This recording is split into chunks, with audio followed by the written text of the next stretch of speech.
જય માતાજી મિત્રો, રામાધણી બ્લોગમાં બધાનું સ્વાગત છે। તો આપણે વાત કરીએ વાઘુબાનો ફોન ચોરી ગયો હતો અને એમાં વાઘુબાને સાથે એમના મિત્ર એવા ફમતાજીએ મસ્તી કરી હતી અને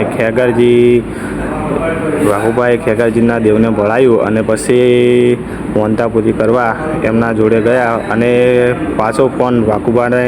હરીફા હાલવા ગયા અને પગપાળા એમ કે યાત્રા કરવાની હતી કે ફોન આવી જશે તો આવી ગયા ખેગારજી જોડે અને ખેગારજી કહે છે કે મારા દેવનો વાયદો હતો કે 3 દિવસની અંદર ફોન મળી જશે તો 3 દિવસની અંદર મળી ગયો, પણ એવું નહોતું। એમાં એવું હતું કે હરીભાઈ